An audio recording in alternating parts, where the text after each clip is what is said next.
In every major clash between powerful nations, there comes a turning point. The side that launches a bold move to display strength often discovers it has only exposed its own weakness for all to see. The United States established a naval blockade in the Strait of Hormuz to demonstrate firm military resolve and pressure Iran. However, the move has revealed something else entirely: the precise boundary where American power ends and Chinese power begins. A Chinese-linked oil tanker, the rich Starry, sailed through the Strait of Hormuz shortly after the blockade took effect. It was neither stopped, turned back, nor boarded, despite existing U.S. sanctions on the vessel. The world's most powerful navy stood ready in those waters to enforce American policy, yet this one tanker passed through unchallenged. This was no ordinary shipping event. It was a deliberate signal from Beijing. By choosing the timing, executing the transit, and ensuring global attention, China showed every government watching exactly how effective the American blockade of this vital energy corridor truly is when China decides not to comply.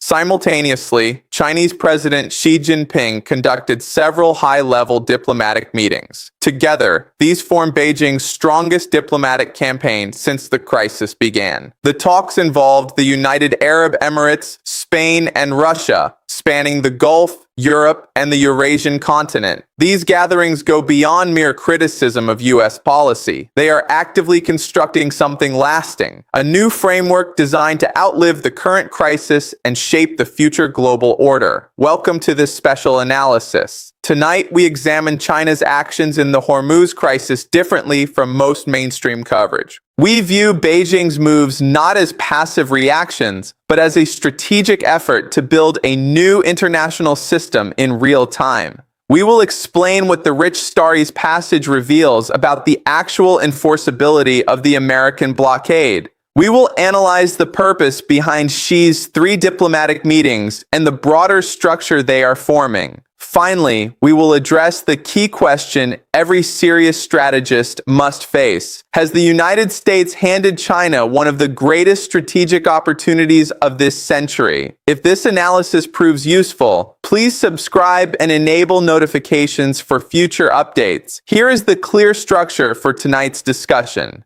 First, the rich Starry incident and what it exposes about blockade enforcement. A restriction that cannot halt a sanctioned ship connected to the world's second-largest economy is not a real blockade. It is merely a declaration. We will highlight the important gap between the two. Second, Xi Jinping's diplomatic triangle with the UAE, Spain, and Russia. These were not random meetings. They represent a deliberate effort to build new partnerships combining Gulf energy interests, European political legitimacy, and Eurasian strategic influence. This creates a more durable challenge to American unilateral actions than Washington anticipated. Third, China's foreign ministry statement labeling the blockade dangerous and irresponsible. These words were chosen carefully for specific audiences. We will identify those audiences and Beijing's intended message. Fourth, the economic impact of the blockade.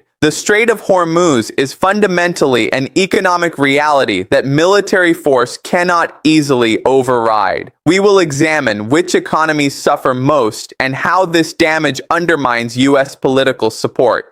Fifth, the future of the U.S.-China confrontation over Hormuz. This is no longer simply a U.S.-Iran dispute with China on the sidelines. Beijing has become a direct stakeholder, and we will assess what this means for every possible direction the crisis may take. We begin with the rich Starry, as it lies at the heart of the story, yet is often misunderstood. The tanker was already under prior American sanctions. U.S. officials knew it well, had placed it on official lists, and created legal and financial barriers to restrict its operations. Washington then imposed a blockade across the exact sea lane the ship later used, and the rich Starry still passed through. Experts may debate the reasons: a temporary gap in surveillance, a command decision to avoid a direct U.S.-China clash, or specific rules of engagement that allowed the transit. Some explanations may be partly true, yet none alter the clear image seen worldwide. A sanctioned Chinese-linked tanker moved freely through an American blockade,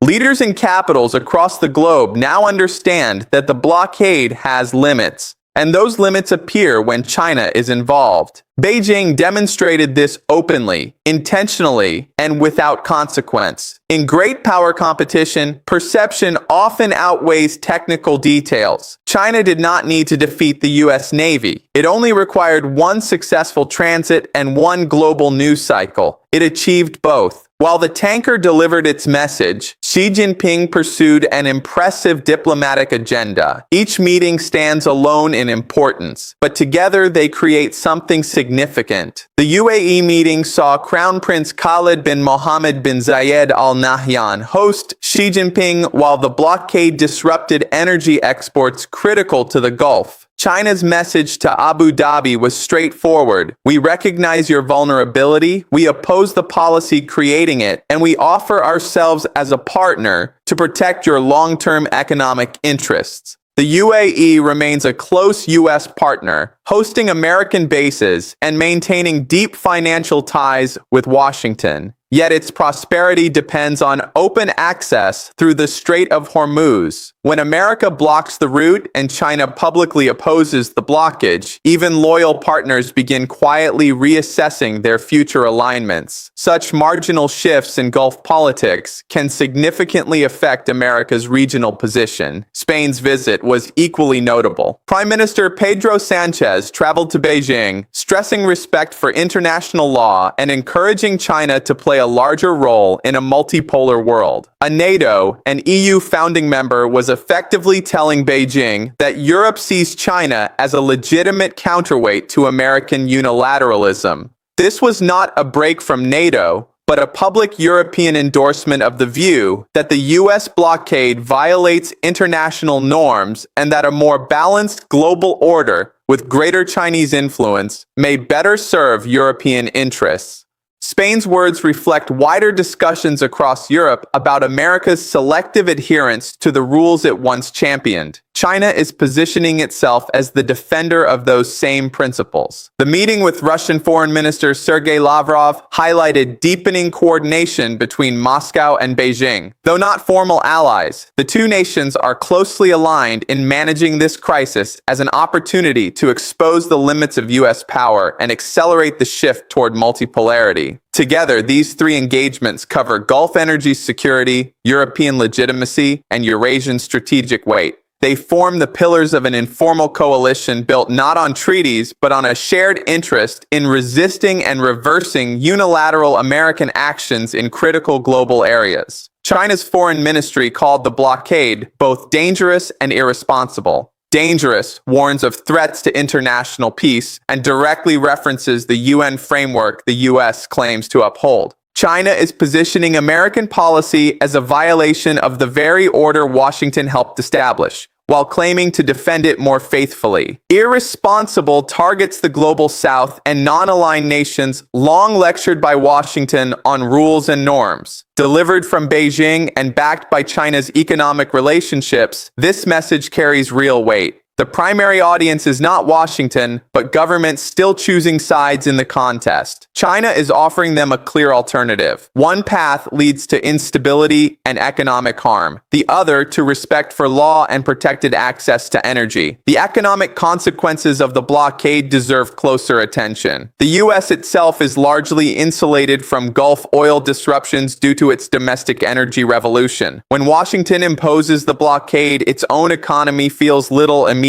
pain. The real impact falls on American allies: India, Japan, South Korea, and European nations. These countries provide crucial political legitimacy for U.S. operations, yet their citizens quickly face higher energy prices that drive inflation, raise transport and manufacturing costs, and increase living expenses. Leaders in these nations are trapped. They cannot openly defy Washington without risking security ties, yet prolonged price shocks threaten their domestic support. Quiet pressure is already mounting on Washington through private channels. China's diplomatic efforts are designed to give these allies political cover to push back without breaking alliances. Spain's public stance in Beijing sends a signal that questioning U.S. policy is legitimate and has respectable company. The Hormuz crisis has now evolved. China's tanker transit, diplomatic offensive, official statements, and coordination with Russia show that Beijing has become a direct stakeholder willing to shape the outcome,